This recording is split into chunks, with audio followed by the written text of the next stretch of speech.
1장 42페이지 중세대학교. 세계 최초의 그 대학교는 이탈리아의 그 볼로냐 대학교예요. 12세기 후반에 설립된 건데, 그러니까 우리나라는 지금 그 성균관 있죠. 성균관이 사실은 어떻게 보면 대학이라고 할 수 비슷하긴 한데, 엄밀한 얘기에서 근대 형식의 대학은 아니에요. 성균관이, 우리나라 성균관은. 그러나 이 중세대학교의 특징이 뭐냐면은 중세대학교는 본래 저기 43페이지 나와 있지만은 본래 연구에 열중하는 학자들의 모임이 이제 대학교라고 하는 그 어떤 형식, 그런 내용을 사실은 가지고 있는 것으로 출발했는데, 지금 그 중세 시대 대학교의 과목을 보면은 원래 이제 로마 시대 때부터 라틴어, 웅변, 특히 이제 로마 시대 때 웅변은 아주 지식인들의 필수적인 학문이었어요. 그래서 웅변을 배우지 못하면은 로마 시대 때도 그렇지만 중세 시대 때에도 웅변을 배우지 못하면 출세하기가 어려워요. 힘들어요. 그래서 아리스토텔레스의 수사학 같은 거, 아주 대표적으로, 그 다음에 키케로의 수사학 같은 거, 지금도 그런 책들이 나와 있어요. 그러니까 이제 웅변은 하여튼 기본적인 그 교육의 어떤 바탕이었어요. 그 다음에 이제 중요한 게 여기 문법, 그다음 논리학, 그다음 수사학, 아까 수사학이 웅변이죠. 그 다음에 이제 산술, 음악, 기하학, 특히 기하학, 천문학. 그리스 철학자들이 중요하게 여긴 게 이 산술, 음악, 기하, 이 세 과목이었어요. 그래서 항상 그리스의 그리스 로마의 그 학문의 중요한 것 중에 고스란히 중세 시대를 이어받아서 중세 대학교들은 이러한 과목을 출발로 이제 대학교 형성이 된 겁니다. 그러니까 처음엔 좀 단순하죠. 단순한데 그 교과 과정도 거의 뭐 그 초기의 그 교과 과정을 거의 뭐 그 이후에 이제 세워진 대학교들을 거의 비슷비슷하게 이제 만들고 거의 형성이 됐다는 걸 우리가 이제 알 수가 있습니다. 그 다음에 이제 중세 시대에는 특별히 이제 43페이지 하반절에 보면은 아리스토텔레스의 재발견은 헬라 철학과 기독교 사상의 종합을 의미했다. 아주 특징입니다. 이건 보통 우리가 이제 스콜라 철학, 그다음 스콜라 신학, 보통 그렇게 얘기하잖아요. 그 중에서도 중심 인물이 신학에서는 아퀴나스, 토마스 아퀴나스. 토마스 아퀴나스는 로마 천주교, 로마 카톨릭의 신학을 거의 뼈대와 그 중심 내용을 거의 전적으로 다 수립한 사람이에요. 그래서 거의 교회 박사 이런 칭호까지도 하는데, 토마스 아퀴나스도 물론이지만은 그 당시의 중세 시대에 특별히 그리스 철학이 르네상스를 일으키는 데 있어서 아주 지대한 영향, 토양을 제공했다는 걸 우리가 알아야 됩니다. 그래서 아퀴나스는 그 신학대전에서 자신의 그 신학을 형성하는 데 있어서 아리스토텔레스의 그 철학을 개념을 고스란히 받아들여 가지고 로마 천주교의 신학의 뼈대를 세웠어요. 그래서 이제 우리는 오늘날 이제 우리가 카톨릭을 비판할 때 우리가 이제 단순히 카톨릭을 비판하면 안 돼요.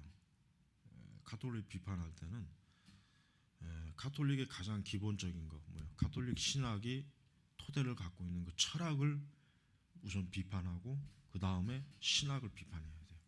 신학부터 비판하면 어떤 문제가 생기냐면, 카톨릭은 자신들의 교리적 토대를 그 철학에 갖고 있기 때문에 철학적으로 그들은 어때요? 변증을 한단 말이에요. 그러니까 우리가 예를 들면 우리가 아무리 화채설, 교황 무호설, 그다음에 교회 교회론, 천주교 그런 것들 아무리 비판해도 그들이 그걸 전혀 무너지지 않는 이유가 뭐냐면 그들은 자기들이 세워놓은 그 신학의 밑바탕이 철학이기 때문에 그 철학을 무너지지 않는 한 로마 가톨릭의 신학은 우리가 아무리 이것이 성경이다, 이것이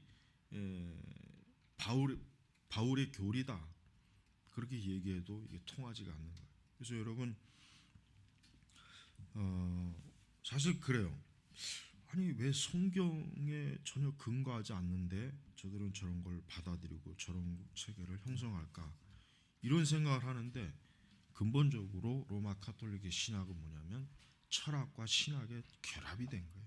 그리고 어제도 내가 얘기했죠. 중세 신학의 기본 전제는 뭐냐면 이 철학을 상당히 중요시하는 신학이 돼버린 거예요.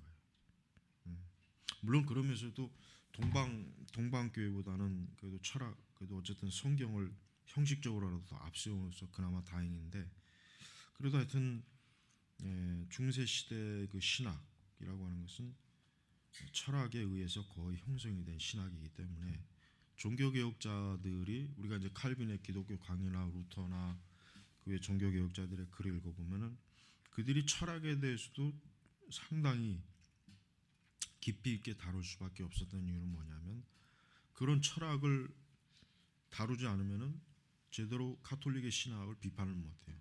어거스틴도 마찬가지. 어거스틴도 우리가 알기에는 보통 성경학, 그러니까 초기 그 교부, 뭐 교부라고 그렇게 알리지만은 어거스틴은 신학자이지만 철학자예요. 그걸 알아야 돼요. 어거스틴은 절대로 신학만 한 사람이 아니라 철학을 바탕으로 신학을 한 사람이에요.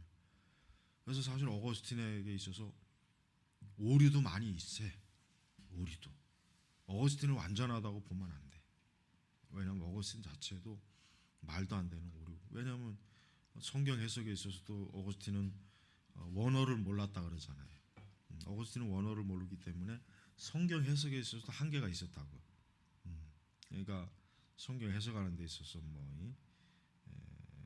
그 어떤 정확한 개혁자, 종교 개혁자들이 말한 뭐 문법적, 그다음에 또 뭐 역사적, 그다음에 그런 원어에 근거한 그러니까 이런 해석보다는 어거스틴도 상당히 좀 신비주의적이고 좀 말도 안 되는 그런 그 성경 해석을 추구한 거는 그만큼 어거스틴 자신이 신학과 거의 비슷하게 철학을 굉장히 중요시한 그러한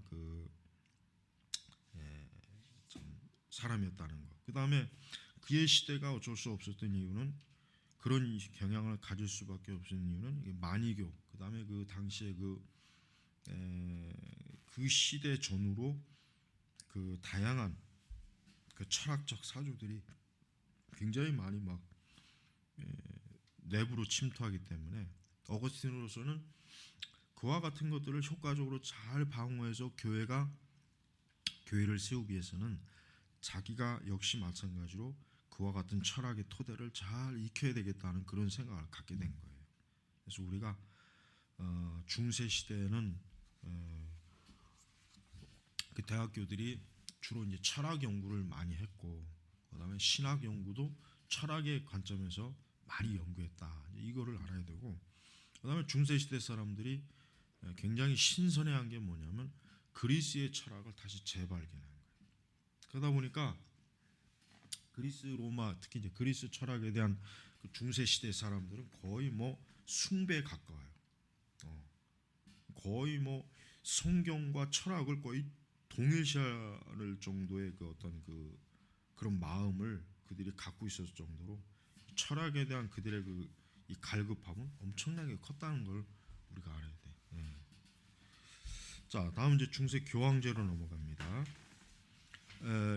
그 옆에 45페이지 보면은 1294년에서 1605년 사이에 교황의 목록이 나오죠. 교황 역대 뭐 교황들의 그 목록 그런 것들이 지금 나오는데 우리가 이제 알아야 될 것은 이 교황이라고 하는 것도 단순하게 교황 그냥 뭐 카톨릭이 우두머리 이렇게 보면 안 돼요. 이 교황제도 자체가 이게 하루아침에 세워진 게 아니죠.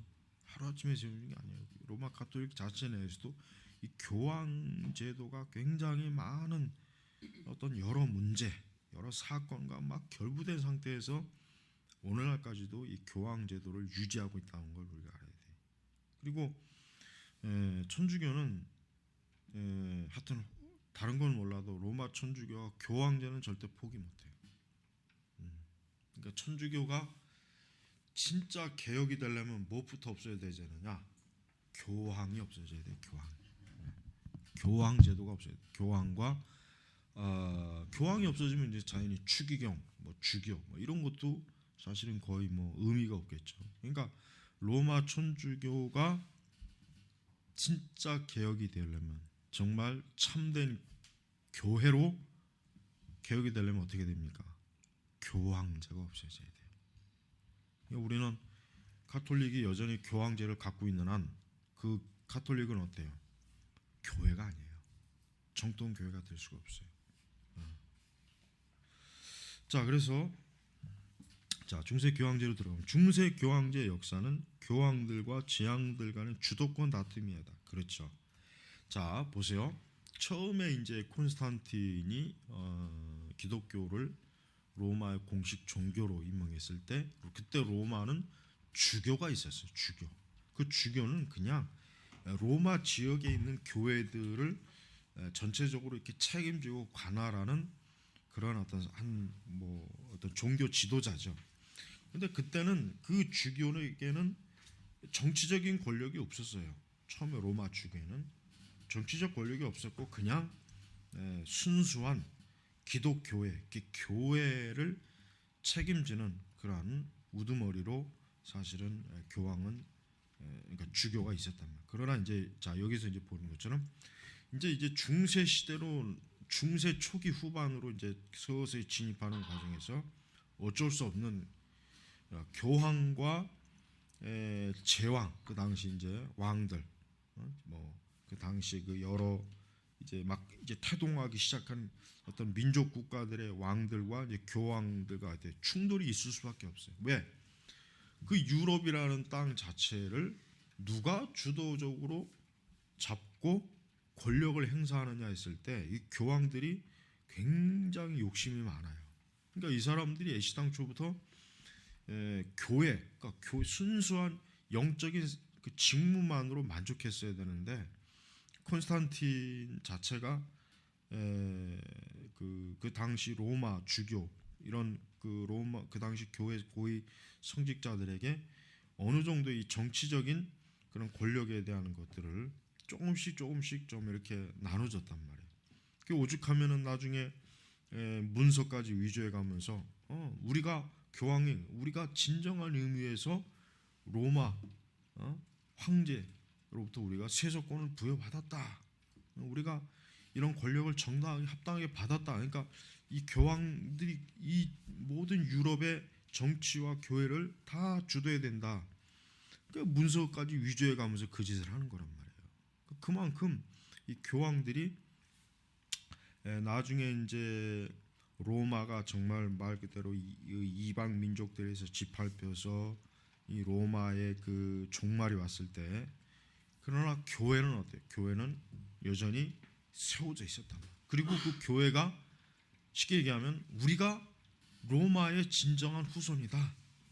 우리야말로 로마의 그 모든 권한을 부여받은 정통성이 있는 후계자다. 이런 주장을 하게 되는 것이란 말이에요. 그래서 우리는 이 중세 교황제 자체가 그냥 교권에 의해서 세워졌다기보다는 왕들과 주도권, 즉 정치적인 주도권을 누가 행사하느냐의 어떤 그 치열한 권력 투쟁에 의해서 생겼다는 것을 우리가 알아야 돼요. 그래서 교황들은 자신들의 권위가 모든 교회 입장을 결정하는데 절대적일 뿐만 아니라 자신들의 동의 없이 로마 가톨릭 교회에 어떤 직위도 부여될 수 없다는 것을 주장했다. 이러한 주장은 성집 수임권, 특별히 이제 평신도 성직 수임권. 그래서 왕들이 주교나 추기경을 행사하는 것이 아니라 누가요? 교황이 그 성직을 임명해야 된다. 그러니까 이 성직 수임권 문제 가지고도 엄청나게 막 서로 싸우고 그랬잖아요. 그래서 이제 이거 보니까 결과적으로 그것은 교황이 왕관을 수여할 수 있거나 빼앗을 수 있다는 것을 묵시적으로 허용하는 것이다. 뭐가? 샤를마누 대관식에서 왕들에게 그러니까 두고두고 유럽의 그 카톨릭 이 왕성했을 그 시기의 왕들에게 그 관을 씌워주는 자가 누구냐 이거 그 관을 그 관을 씌워주는 자가 교황이다 이거죠. 그러니까 이 얘기는 뭐가 되냐면 왕도 결국은 교황이 임명하는 것이다. 그러니까 권력 수열상 왕보다 높은 게 뭐냐? 교황이다. 이렇게 지금 결국 자연적으로 이런 결과가 나올 수밖에 없는 거란 말이에요. 이제 바로 이런 그 원인들을 볼 때 우리는 콘스탄틴 대제 이후에 로마 교회는 어때요? 급격하게 커졌어요. 그 커질 수 있었던 요인이 뭐예요? 우선 콘스탄틴이 로마 당시 주교 또 로마 지역에 있는 기독교에 많은 그 어떤 권력과 이익을 저들이 그러니까 그들의 그 교회 이익을 보호해줬어요. 보호해서 교회 토지와 교회 재산을 다시 다 재정비해주고 그다음에 성직자들의 권력을 그 권위를 국가에서 합법적으로 그걸 딱 세워줬단 말이에요. 그러니까 완전히 하늘과 땅 차이죠. 그 전에는 교회는 완전히 말 그대로 카타콤 지하에 있었다가 하루 아침에 그냥 어때요? 흔한 대낮에 이제 주교도 황금 옷을 입고 오히려 그리스도인들이 막 출세하고 이거 완전히 딴 세상이 돼버린 거예요. 그러니까 교회가 그만 그 세상의 권력과 황금의 맛을 길들여버린 거예요. 그러니 교회가 타락하지 않을 수가 없겠죠. 그런 가운데 어떤 문제가 생겼냐면 카톨릭은 그러니까 로마 제국은 점점 세력이 약해져. 점점 세력이 약해져 갖고 거의 어거스틴 시대 와 가지고는 이제 이방인들이 막 로마를 막 침범해 가지고 거의 무너진 세상이 돼 버리는 거예요. 그러니까 어거스틴 시대 거의 로마는 무너져요. 그래서 하나님의 도성이라는 책을 그래서 쓰는 거란 말이에요. 그러니까 이 지상의 교회가 아니라 이 지상이 아니라 하나님 나라에 대한 그 소망을 우리가 가져야 된다. 그리고 이제 어거스틴 자신이 그 이전의 로마 제국처럼 교회가 다시 어때요? 이 지상을 통치하고 다스리는 그러한 어떤 종교적 혁명, 그런 개혁 그와 같은 것들을 또 은연중에 사실 드러내고 있었단 말이에요. 그래서 어거스틴 하나님의 도성 같은 거는 바로 이제 그러한 시대적인 배경이 있었고 그러다가 이제 교회는 점점 세력이 강했고 로마 제국은 망하는 상황이란 말이에요. 그러니까 로마의 주교들이 나중에는 처음에는 주교로 만족했다가 나중에는 어때? 교황이다. 그러니까 교회의 어떤 절대권을 확 형성시키는 거예요. 어떤 형태로? 로마 제국의 그 정치적인 형태로 그걸 그대로 로마교가 카톨릭을 그대로 받아들이는 거예요. 그래서 천주교는 꼭 원로원 유언 같이 얘기고 그다음에 교황은 말 그대로 황제죠. 그러니까 우리가 로마 카톨릭의 그 직분을 보면은 로마 제국의 그 직책과 거의 차이가 없어요. 그러니까 누구 말대로 카톨릭은 로마 제국의 부활이다. 이렇게까지 얘기하는 이유가 거기에 있는 거예요. 그리고 로마 카톨릭은 지금 우리가 알고 있는 것처럼 종교적 권력도 가지고 있지만 정치적 권력도 가지고 있어요. 둘 다 똑같이 가지고 있어요. 똑같이 가지고 있으면서 중세 시대까지는 적어도 정치적인 권력을 또 로마가 더 어때요? 강력하게 가지고 있었던 거예요. 그러나 이제 근세로 들어오면서 프랑스 혁명 이후에는 이제 카톨릭이 어때요? 완전히 그 세속 권력에 대해서 이제는 왕들에게 귀족들에게 밀리기 시작하는 거예요. 그러다가 이제 2차 대전 때 결정적으로 이제는 가톨릭은 더 이상 이 어떤 세속 정치와 권력의 주도권을 이제 거의 다 상실을 해버려요. 그러다가 이제 다시 이제 또 많이 회복이 됐잖아요. 많이 또 요한 바오로 2세 그 사람이 있는 동안 가톨릭이 상당히 부흥을 많이 했어요. 굉장히. 그러니까 바티칸 제 2차 그 회의에 따라서 로마 가톨릭은 좀 더 개방적이고 어때요? 문화에 깊이 흡수되는, 그러니까 흡수하는 그런 종교로 바뀐 거예요. 그러니까 그 전까지 로마 가톨릭은 어때요? 굉장히 권위적이고 딱딱하고 아주 참 마치 귀족처럼 그런 그 가톨릭이 형성이 돼 있다가 그렇게 돼 있다가 이제 바티칸 2차 공회 이후 이제 그 이후에 나오는 교황들에 의해서 가톨릭은 더욱 더 어때요? 대중에게 친밀하게 다가가는 종교로 변한 거예요. 그때부터 이제 가톨릭이 다시 어때요?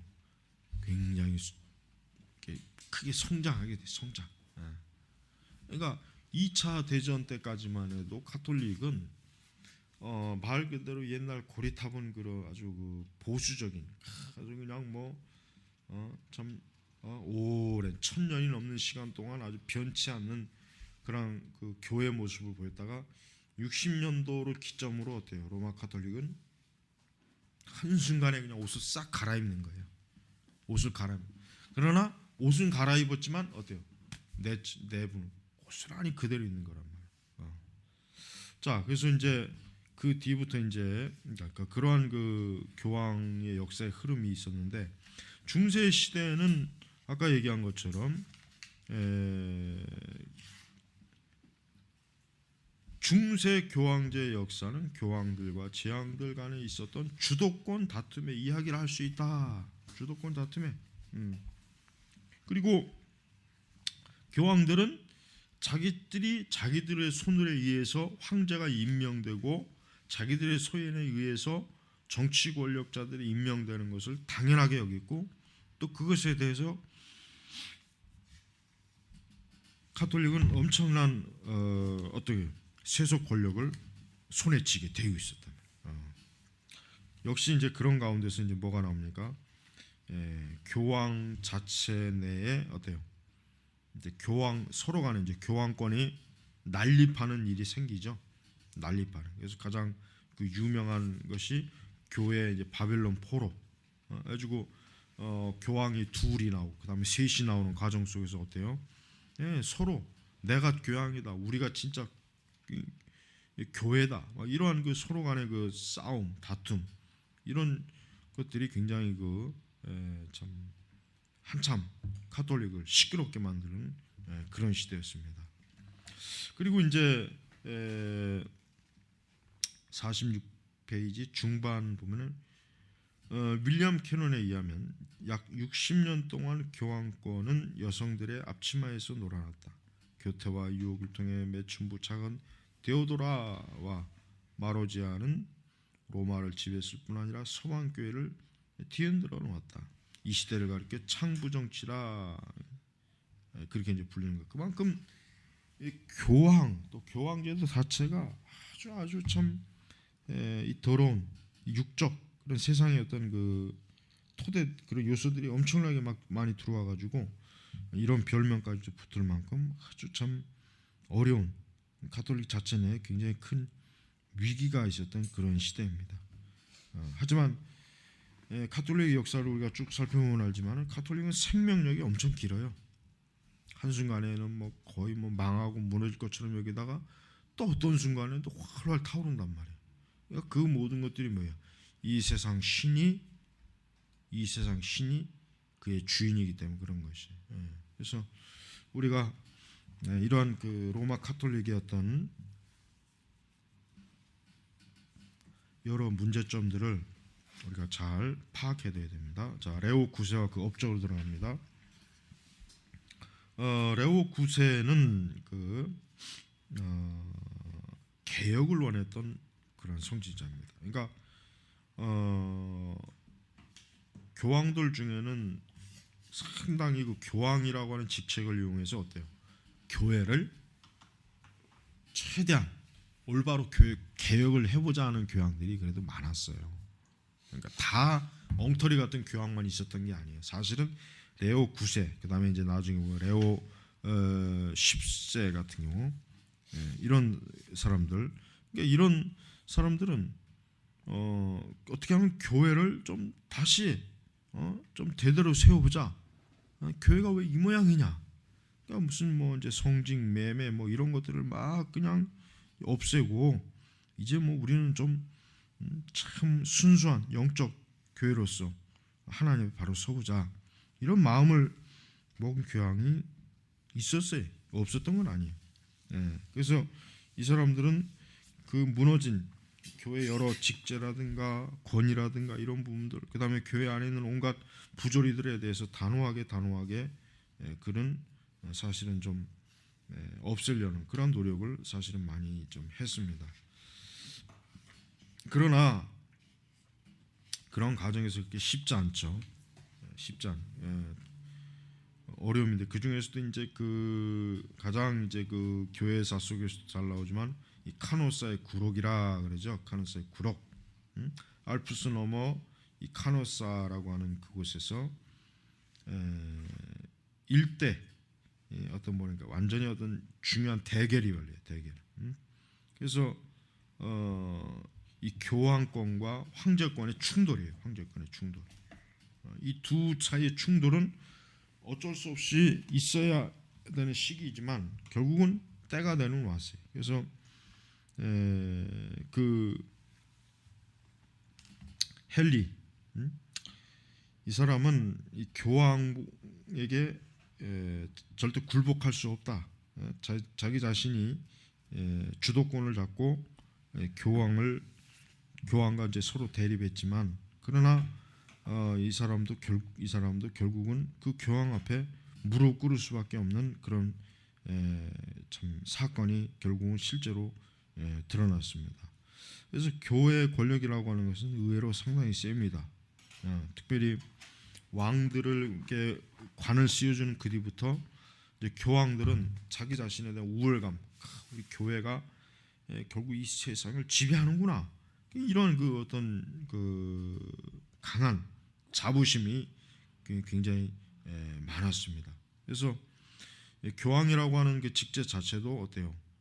점점 값어치가 높아지는 거예요. 점점. 그래서 초기의 로마 주교와 후대 로마 교황과는 하늘과 땅 차이야. 하늘과 땅 차이죠.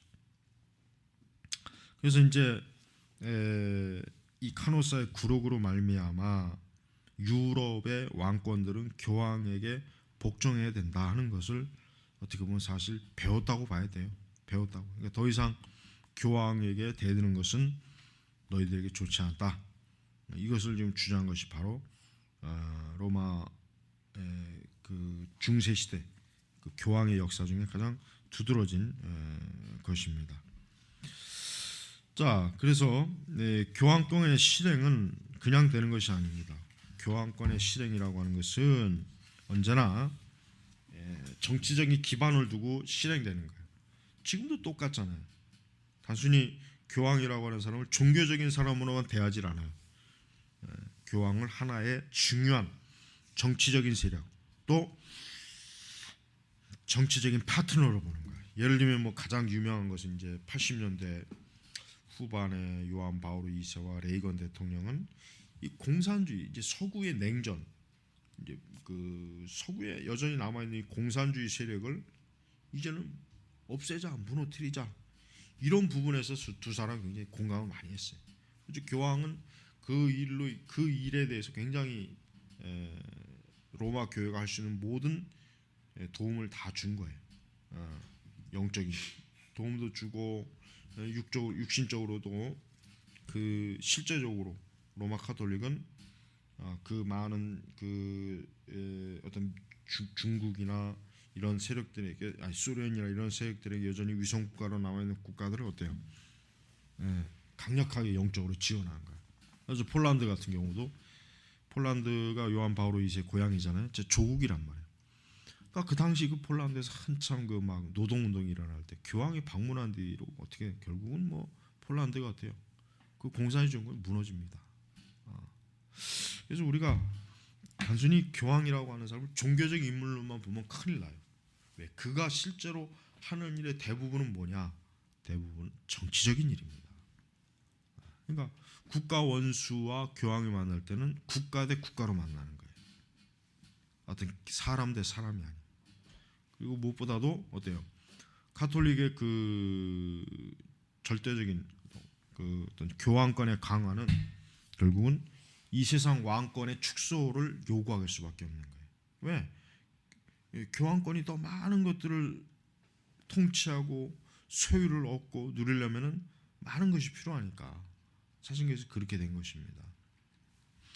자, 우리가 이제 그 150 아니 그냥 50페이지에 아퀴나스는 신학적 신조를 보니파스가 내린 우남 상테움에서 찾아볼 수 있다.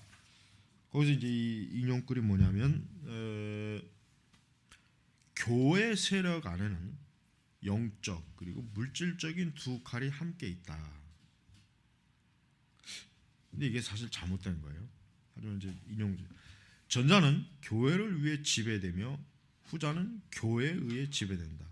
전자는 사제에 의해 지배되며 후자는 재앙이나 재앙들을 위해 시작되지만 아래 뜻과 연속 속에서 어루어지려만 한다. 즉, 더욱이 후자는 천자의 칼 아래 있어야만 하고 세속적 권위는 영적 권위에 복종해야 된다. 이런 그 논리를 지금 펴는데 로마 카톨릭은 어떤 것을 주장합니까? 그들은 교회가 영적인 하나님으로부터 영적 권위를 부여 또 하나 물리적으로도 이 세상을 다스릴 수 있는 통치권을 부여받았다. 카톨릭은 대체로 이걸 굉장히 추종을 많이 해요. 하지만은 진정한 의미에서 그리스도는 어떻습니까? 이 세상이 아니라 하나님 나라에 대한 하나님 나라를 추구하는 게 그것이 이 교회가 해야 될 가장 중요한 일이죠. 자, 바벨론 포로 1405년에서 1376년 요때 이제 교황청이 두 군데로 갈라지죠. 한쪽은 아비뇽으로 가죠. 아비뇽. 그래서 거의 70년 동안을 로마 카톨릭은 지금도 교황의 대분열로 여기는 거예요. 근데 바로 이중 이렇게 교황이 둘이 나오고 교황청이 두 군데 있고 하니까 어떻게 돼요? 당연히 종교적으로 혼란스럽죠. 또 정치적으로 혼란스럽단 말이에요. 그러니까 이것을 빨리 하나로 해야 된다 해가지고 굉장히 여러 과정을 거치다가 결국은 새로운 교황을 선출하고 그래서 이제 교황의 임무를 하게 되는 것입니다. 그러니까 교회는 우리가 교회 역사 속에서 교황의 역사라든가 카톨릭 역사를 보면 어때요? 오류가 너무 많아요. 오류가 너무 많다는 거예요. 저들은 말로는 우리는 오류가 없어. 우리는 하나님의 교회야. 그러지만 어때요? 실제로는 많은 오류가 있다는 거예요. 그래서 이 교회 바벨론 포로는 어떻습니까? 교회 바벨론은 많은 그 포로들을 즉 이스라엘의 포로들을 그냥 뭐 강요에 노역을 시키거나 아니면 그들을 학대하거나 그런 것보다는 교회가 이 교황제를 통해서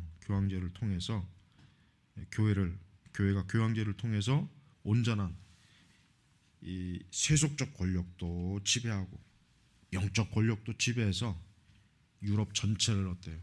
하나의 교황의 큰 지배권 안에 두려는 게 이게 중세 시대 교황들이 궁극적으로 추종한 거예요.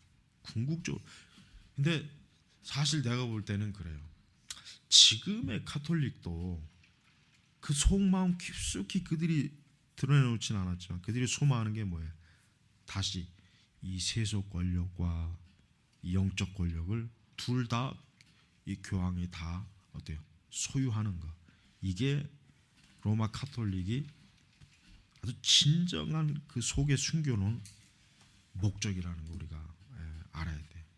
그래서 여러분 우리는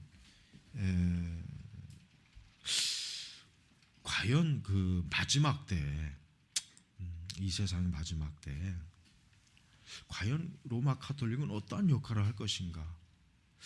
보통 이제 적그리스도가 교황이다 이제 이런 말을 하는데, 나도 처음에는 그런 생각을 초기에는 많이 했는데, 나는 그런 생각보다는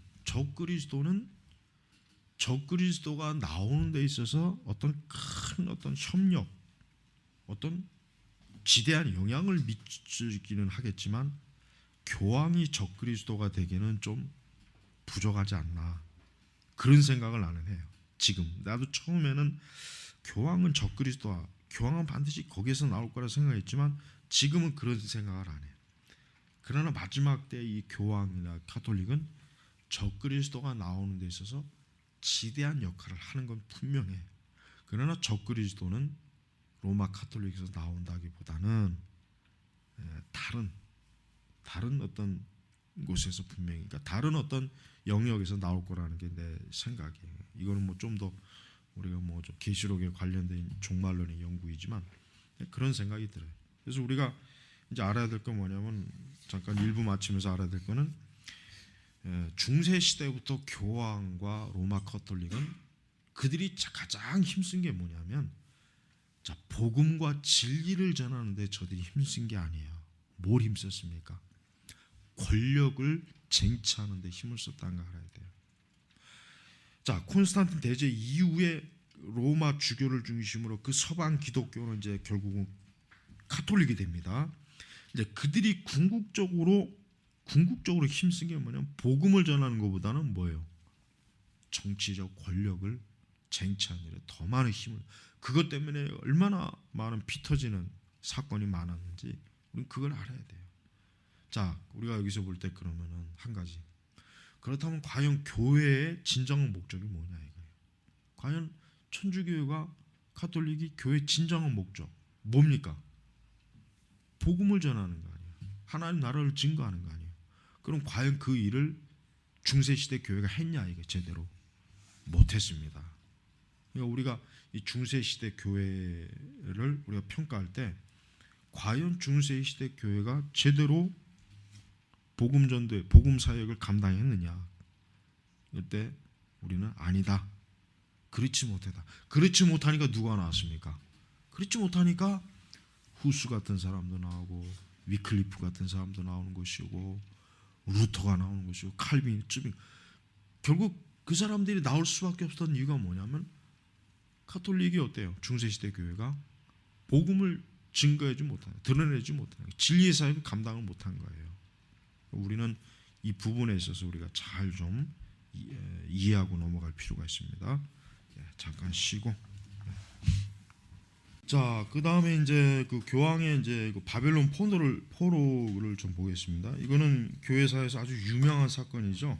1305년에서 1376년 동안 아비뇽과 로마 양쪽에서 서로 자기의 그 교황권의 정통성을 주장한 그러한 사건인데, 아비뇽에 있던 것은 프랑스의 거의 뭐 그냥 수종 노릇을 한 그냥 프랑스 왕, 그러니까 프랑스의 그냥 거의 뭐 볼모로 잡힌 교황이라고 보면 돼요. 그냥 정치적으로 로마에 있는 교황도 마찬가지. 로마에 있는 교황도 실제적인 어떤 정통성에 있어서 그렇게 썩 뭐 인정을 못 받았어요. 그러니까 나중에는 이제 3명까지 나오죠. 51페이지 보면은 존 23세, 그레고리 12세, 베네딕트 13세. 그러다가 이제 더 이상 이러면 안 되겠다 해서 이제 콘스탄틴 종교 회의에서 그레고리 12세의 사직을 받고 23세는 파직되고, 그런데 이제 끝까지 베네딕트 13세는 여전히 하여튼 자기는 교황이라 해가지고 뭐라고 불러요? 거기 안티포포라 그러잖아요. 대립교황. 그러니까 적교황 뭐. 그러니까 아주 그냥 골칫덩어리다 뭐 이런 식으로 했는데, 종교회의에서 오토 콜로나를 선출해서 1417년 11월 11일에 마틴이라는 이름으로 그를 교황직에 올립니다. 이게 바로 이제 그 70년 동안 이제 교회가 뭐 두 군데로 이렇게 딱 분열이 돼 갖고 서로 교황권을 주장한 그 역사가 이제 마무리되는 거예요. 근데 나는 아쉽게 생각하는 게 이때 그냥 카톨릭이 그냥 확 더 찢어져 있으면은 얼마나 좋았을까 이런 생각을 하는데 결국은 이제 1417년 11월 11일에 이제 다시 한 사람의 교황으로 새롭게 이제 선출을 해가지고 그 이제 교황권을 다시 이제 권위를 이제 회복시킵니다. 자, 그다음 이제 이단과 반대자들을 넘어가면은 이제 종교 재판이라는 기관을 언제 세웁니까? 제 4차 라테란 종교회에서 발족시켜요. 근데 이 종교 재판을 세운 근본적인 대상이 누굽니까? 유대인이에요. 유대인. 이 유대인들을 어떻게 다룰 것인가 하는 이 문제를 고심고심하다가 종교 재판이라는 걸 둬가지고 유대인들을 어떻게 합니까? 개종을 시키는 거예요. 어디로? 카톨릭 종교로. 그런데 유대인들이 그렇게 호락호락한 사람들이 아니잖아요. 그래서 굉장히 아주 극심하게 이 종교 재판을 통해서 엄청나게 많은 핍박과 학대를 했어요. 개종 안 하면 그냥 재산을 다 몰수해 버리고 쫓아내 버리고 죽이고 고문하고 이러니 유대인들이 살 수가 없는 거예요. 그래서 그 당시 유대인들이 어떤 전략을 썼냐면 그냥 거짓으로 그냥 개종하는 사람들이 많이 있어요. 진짜 개종하는 사람들은 없었어요. 별로 없었어요. 거의. 어쨌든 그러나 이제 이게 이 종교 재판이라고 하는 것이 한번 어떤 이런 기관이 세워지면 또 나중에 없애는 게 어렵단 말이에요. 그러니까 이 종교 재판이 유대인을 대상으로 했다가 그 다음에 또 어디로 갑니까? 흔히 얘기해서 이제 이것이 결국은 우리 개신교, 결국은 우리 하여튼 종교 재판의 대상은 뭐냐? 로마 카톨릭, 그 다음에 교황권을 반대하는 건 무조건 종교 재판의 대상이 됐어요. 그래서 알비누스, 그 다음에 왈도파, 여기는 발도파라는 왈도파. 그러니까 대표적으로 이런 이 두 파가 어때요? 아주 이 종교 재판, 이 교황의 군대에 의해서 거의 몰살됐다시피 한 그런 그 기독교 하나의 일파예요, 분파예요. 여전히 지금도 카톨릭은 이러한 분파들을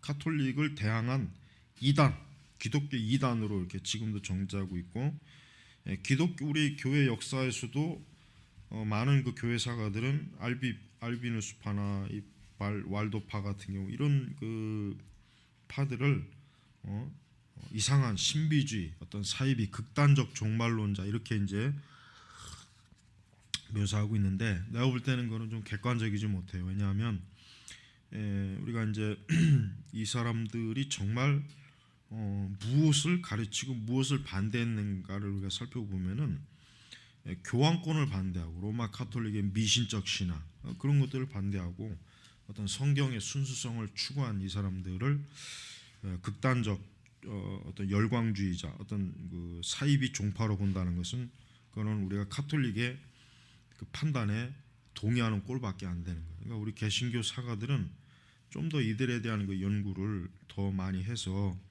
이들이 그렇지 않다는 것, 또 그렇게 이제 카톨릭이 판단했던 것에 그렇게 쉽게 동의해서는 안 되는 것이에요. 자, 다음 이제 2장 이탈리아 르네상스. 자, 르네상스의 본고장은 이탈리아입니다.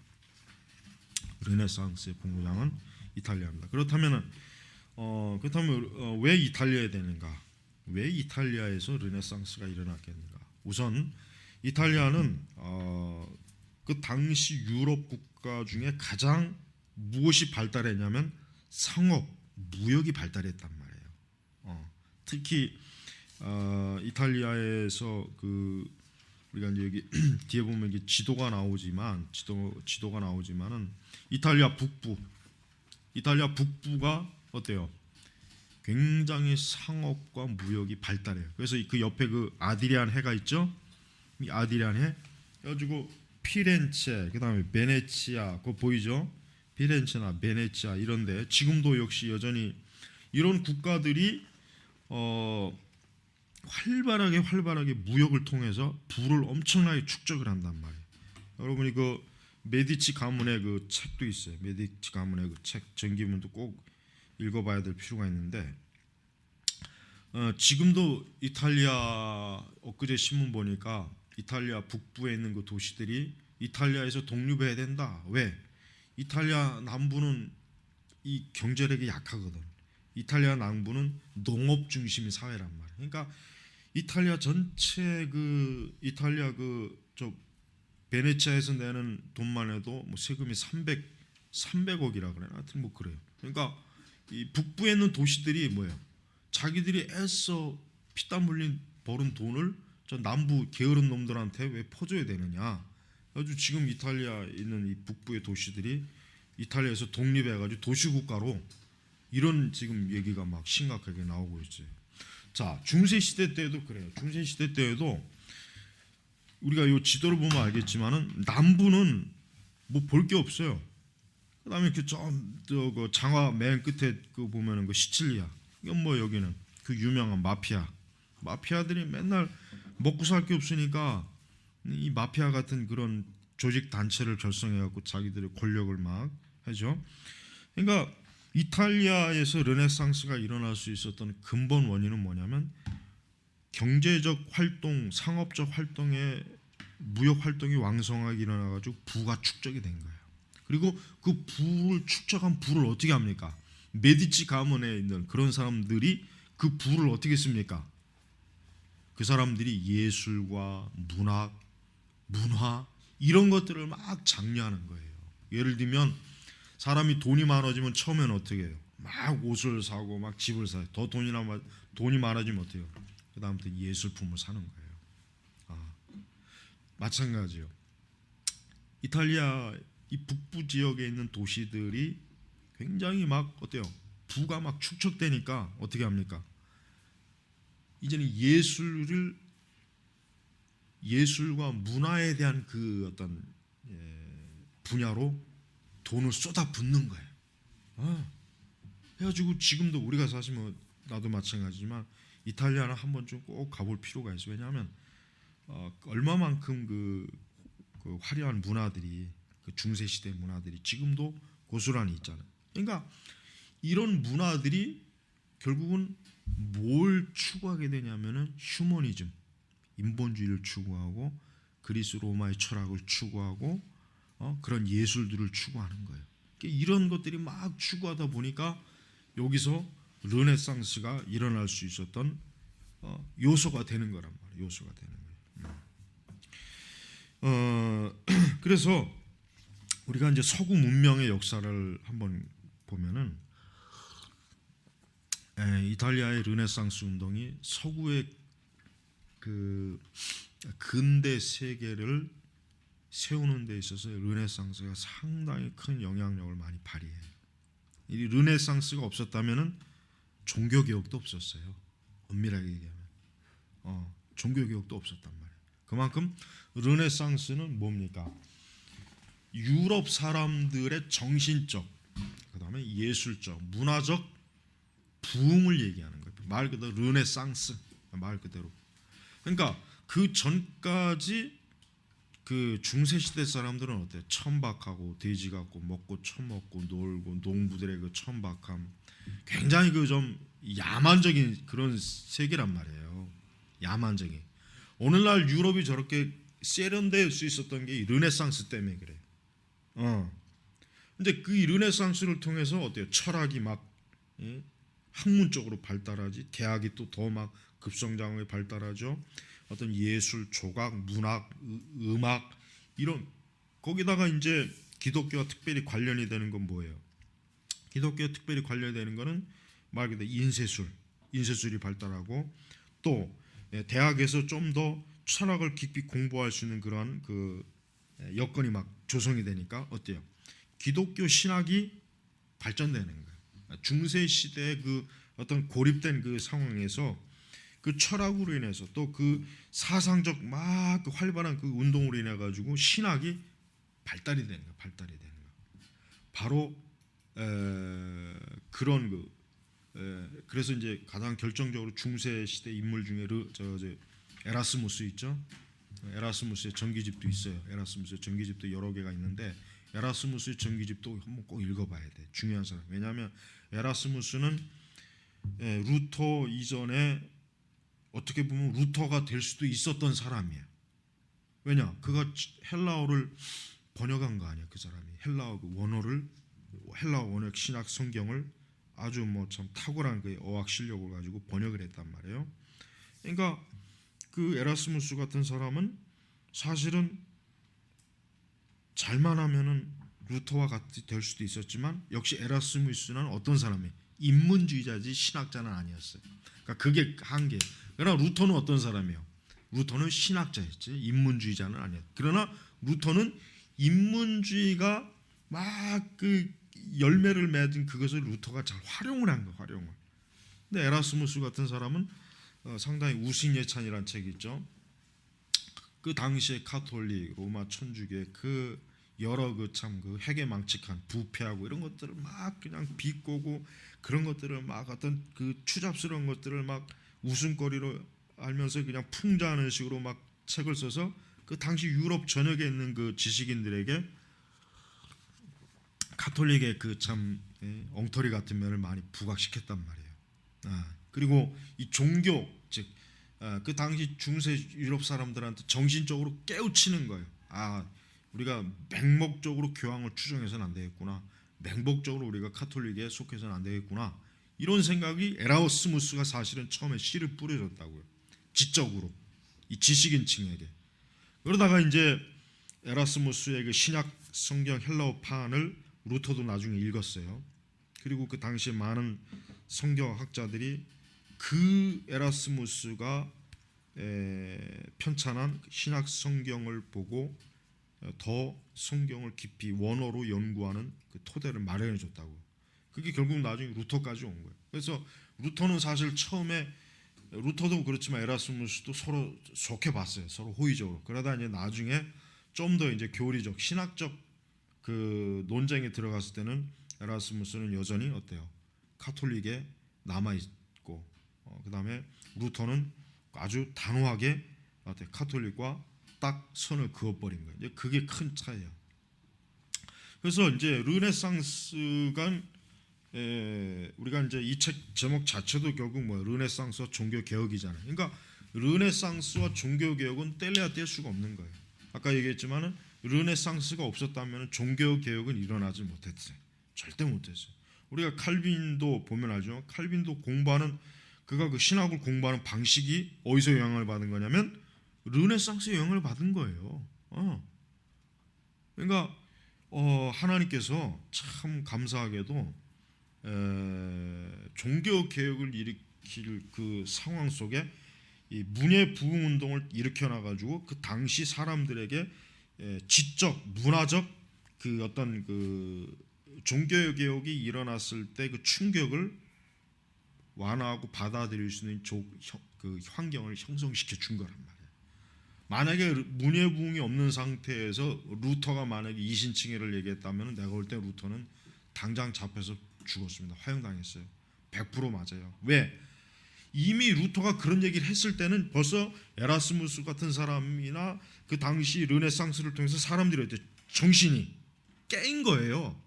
더 이상 맹목적일 수가 없고 더 이상 교회 말이라면 이렇게 꾹뻑하는 게 아니라 교황의 교서라든가 교회 말을 의심하는 거예요. 진짜 저게 맞는가? 그리고 그 당시 교황이라든가 그 당시 교회 그 가르침에 대해서 더 이상 따를 수 없는 그들의 권위의 워낙 부패했으니까 워낙 부패하고 타락한 그 로마의 그 아주 염증을 느끼는 시대였고 특히 이제 왕들도 그 당시 정치 권력자들도 서유럽의 그 정치가들도 귀족이나 왕들도 겉으로는 아니지만 속으로는 교황의 꼴 보기 싫은 거예요. 꼴 보기 싫고 이 로마 카톨릭이 아주 그냥 진저리를 치던 상황이었단 말이에요. 그때 이제 루터가 막 단대하게 막 그 비텐베르그 성문에다가 그냥 반박문 그 카톨릭의 비리 잘못된 거 신학적인 문제를 딱 하니까 그게 한순간에 그냥 유럽에 때마침 또 인쇄술이 딱 나와서 그냥 싹 퍼진 거 아니에요. 그래서 루터가 일약 영웅이 된 거예요. 영웅. 한순간에. 그러니까 사실은 뭐예요? 루터가 주장한 거는 그 당시 신학자들이나 일반 인문학자들이 속으로 다 공감했던 내용들이에요. 근데 그걸 말로 표현을 못한 거예요. 왜? 그거 표현하면 이제 당장 모가지 잘리니까, 어떻게 될지 모르니까 루터가 그거를 자기들이 하고 싶은 말을 루터가 결국 다 대신 터뜨려 준 거란 말이에요. 그러니까 루터로 그렇게 환호한 거라고. 그래서 하나님께서는 그래요. 하나님께서는 확실히 복음의 그 사역, 복음의 그 역사를 일으키는 데 있어서 이 토양을 잘 형성시켜. 그 최근에 엊그제 보니까 그 유교, 기독교적인 관점에서 유교 관련 책 나왔던데 그 책 참 그 장신대 교수가 썼더만 그걸 읽어볼 필요가 있어요. 우리나라도 내가 볼 땐 그래요. 나는 우리나라도 기독교가 들어오기 이전에 이 종교라고 하는 게 또 어떤 유교적인 게 상당히 기독교가 전파할 수 있었던 데에 굉장히 어떤 좋은 밑거름을 했다는 생각이 들어요. 불교도 마찬가지고.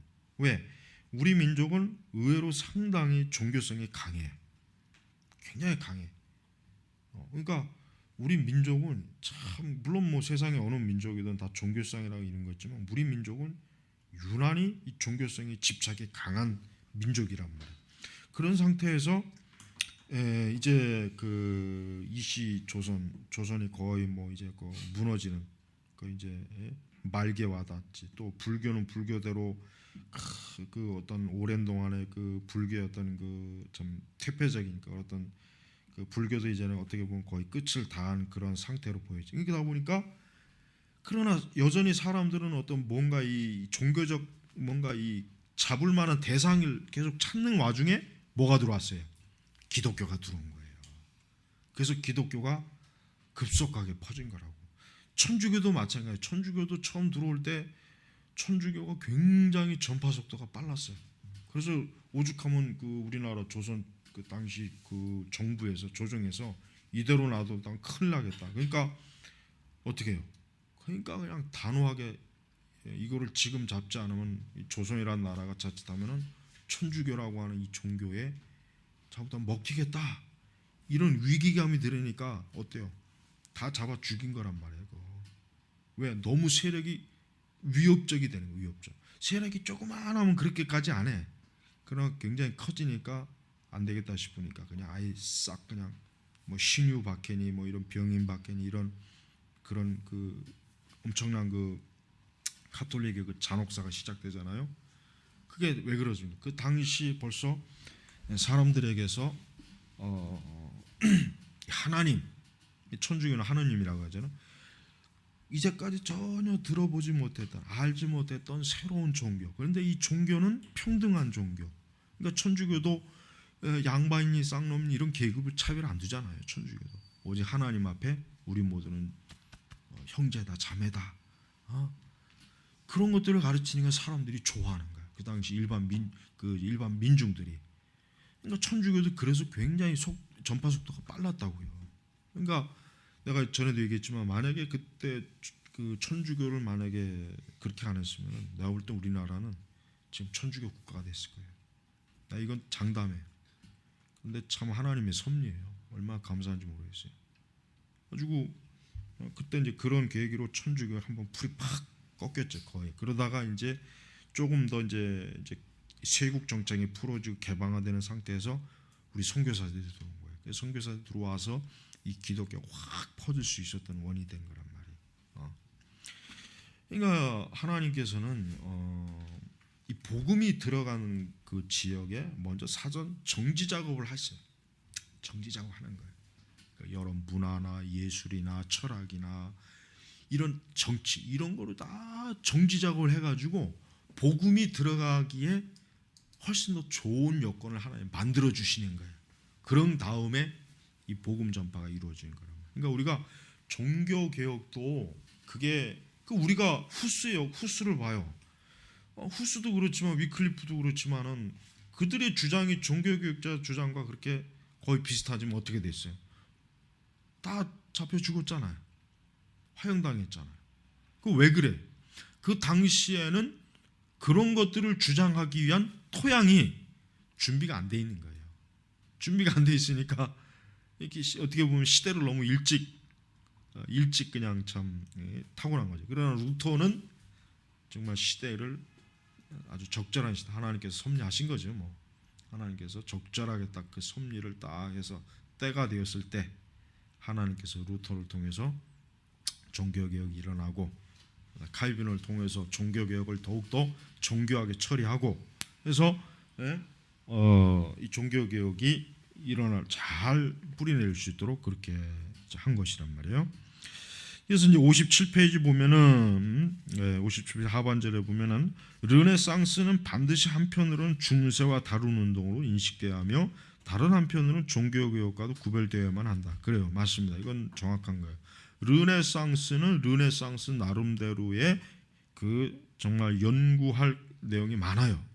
르네상스가 더 정확하게 어떤 원인, 어떤 과정, 어떤 인물들에 의해서 형됐고 또 그것이 종교뿐이 아니라 정치, 경제, 문화, 사회 전반적으로 어떻게 영향을 미쳤나는 것은 별도로 연구해야지 이거를 한꺼번에 다 하기에는 너무 방대해요. 그러나 단 이제 이 책의 주제는 뭡니까? 르네상스가 종교, 우리 기독교에 미친 영향에 한정된 이제 그 연구 자료입니다. 그래서 르네상스는 스스로를 위해 연구할 가치가 충분히 있다. 그렇다고 중세 유럽과 동떨어진 유산으로 이해해서는 안 되는데 그 이유는 중세 유럽의 빛을 졌을 뿐 아니라 그 안에서 풍성하게 되었기 때문이다. 그렇습니다. 그 다음에 또 중세 유럽의 문명이 지속될 수 있도록 큰 도움을 주었으며 그것 없이 현대인들이 스스로 이해하거나 종교 개혁을 이해할 수 없다. 그렇습니다. 그래서 우리는 그래서 왜 내가 이 책을 먼저 선택한 거냐면 르네상스를 이해하고 나면은 종교 개혁을 아주 풍성하게 이해할 수가 있어요. 풍성하게. 아까 그 그리심에서 그 서유한 교수가 쓴 책의 개정 증복판에 그 중세 교회사라는 책이 한 800페이지가 넘은 880페이지인가 그 나왔더라고 방금. 내가 볼 때는 우리가 그 종교 개혁사 우리가 이 책 다음으로 내가 볼 때는 그 책을 공부해도 좋을 것 같고 아니면은 그것이 아니라면 먼저 그걸 공부하는 게 낫겠구나. 그걸 공부하는 것도 굉장히 그걸 가지고 공부하는 것도 좋아요. 다른 종교 개혁사도 책도 몇 가지 있는데 그게 다 이렇게 딱 목차를 보니까 방대하게 정리가 돼 있어요. 그러나 이제 우리가 이제 한 가지 이건 또 뭐냐면은 우리가 이제 종교 개혁사를 배우는 데 있어서 카톨릭을 좀 선명하게 비판하지 않는 경향이 많아요. 내가 항상 그게 좀 아주 좀 눈에 가시해. 대체로 개신교 역사가들이 지은 것 중에 종교 개혁사를 보면은 카톨릭에 대해서 좀 명확하게 이게 좀 이렇게 지적을 하지 않았어요. 내가 그게 항상 그게 늘 눈에 가시. 우리는 카톨릭에 대해서 좀 더 아주 명확하고 날카롭게 비판하는 종교교사가 있어야 돼요. 근데 그런 책이 내가 볼 때는 없어 사실은. 거의 없어요. 이제 말보에서 나오는 그 교회사 그거는 그 관점에서 써서 괜찮은데 그 외 책은 내가 이제까지 그런 책들은 본 게 없어요. 그래서 좀 아쉽게 생각해 내가. 그러니까 그건 우리가 좀 스스로 좀 별도로 좀 연구해야 될 것 같아요. 자, 그래서 그 나무로 오면은 자 르네상스의 성격으로 갑니다. 지금 우리 몇 시까지 하는 거지? 30분까지? 왜 이렇게 빨리 끝나? 오늘 강의는 지난주보다 훨씬 빠르다는 생각이 드네. 이게 지난 첫 번째 주는 아이고 시간 가는 게 왜 이렇게 안 가는 거야? 근데 오늘은 왜 이렇게 빨리 가냐 시간? 자 르네상스의 성격. 58페이지. 르네상스는 종교개혁의 시작 또는 에라스무스의 죽음과 더불어 끝나는 것이 아니라 계속 있어왔다. 또 급진적으로 중앙무대에 당당하게 나타나서 주위의 관심을 받았던 새로운 운동의 혁명적인 충동을 받아 변화되었다. 자, 여러분 르네상스를 보통 우리가 역사적인 관점에서 지금 여기 나오는 것처럼 에라스무스가 죽은 이후에 르네상스는 어떻게 보면은 역사적인 그 기간 끝났다 이렇게 보는 관점도 있는데, 그러나 근대 세계도 르네상스와 그대로 이어져요. 그러니까 근대 세계라고, 그러니까 19세기 아니면 18세기 중반 이후 아니면 뭐 19세기 초, 이 근대 세계도 어때요? 르네상스의 그 영향을 고스란히 지속적인 영향을 받아서 근대 세계가 형성이 된다는 걸 알아야 돼요. 그래서 우리가 르네상스라고 하는 게 한 시대로 끝났다기보다는 그 계속해서 나오는 그 영향력이 근대 시대도 이어졌다. 이거를 우리가 잘 알아둬야 돼요. 자, 다음 시간에는 르네상스의 성격부터 이제 들어갑니다. 굉장히 이 책 내용이 참 알차고 너무 잘 돼 있어요. 다른 일반 교회사보다 훨씬 더 좋은 것 같아요. 내가 여러 비교해봤는데 너무 좋아요. 자, 이제 다음 시간 잠깐 쉬고 이제 다음 하겠습니다.